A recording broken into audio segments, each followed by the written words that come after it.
This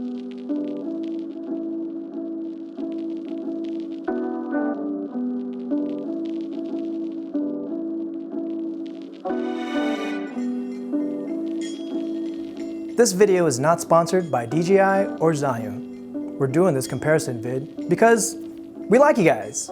So we wanted to step our B-roll game up and get the Ronin-M gimbal for our DSLRs, but we're already carrying hella shit and I don't want to add yet another Pelican case to the pile. A bunch of our production friends recommended the Zhiyun Crane 2 as a compact solution. It seemed to be the choice for run-and-gun documentary filmmakers and wedding videographers. We spent a good month with it back in June and loved it.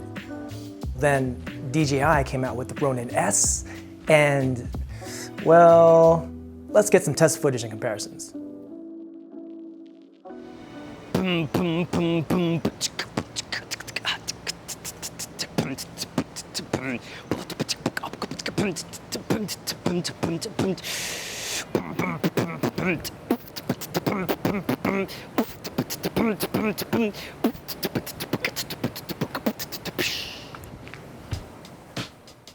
Unless you've been operating gimbals for a while, you're not gonna get smooth shots on your first try.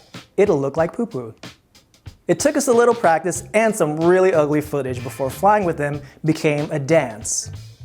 Weight-wise, the Ronin-S is about a pound heavier with an extra pound of payload capacity. We were able to mount the 5D and 35mm on both with no problems.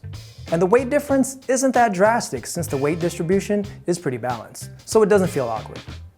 But once you adjust the tilt, roll, and pan to work with your running and walking shots, it's like butter. I mean, until you accidentally trip walking backwards, like the end. Honestly, both felt similar. It's like the difference between Team Edwards versus Team Jacob. You get it, you get it, you get it. Balancing both gimbals take about the same amount of effort. The levers get stuck sometimes, but once you get the hang of it, you can easily balance them in 2 minutes. One plus with the Ronin-S is that you can do a balance test on their app to make sure you don't fuck it up. Otherwise, if improperly balanced, the motor will overwork and you'll kill the battery and eventually kill the motor. For slow, walking cinematic slides and pans, both gimbals excelled. But it was hard shooting Brandon moving up, down, left, right, forwards, and backwards. It's much more difficult to track a fast, dynamic subject. The sports mode on the Ronin-S only seemed to work when he wasn't jumping all over the place.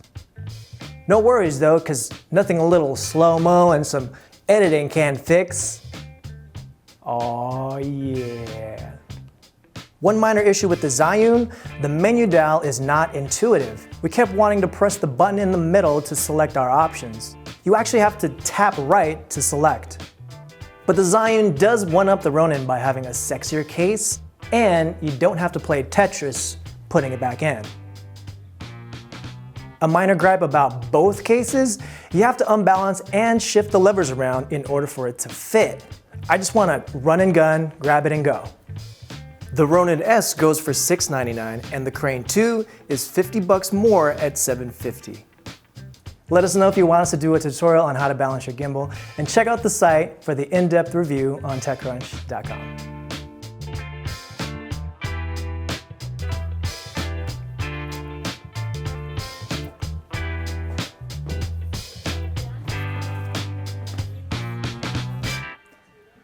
Sure.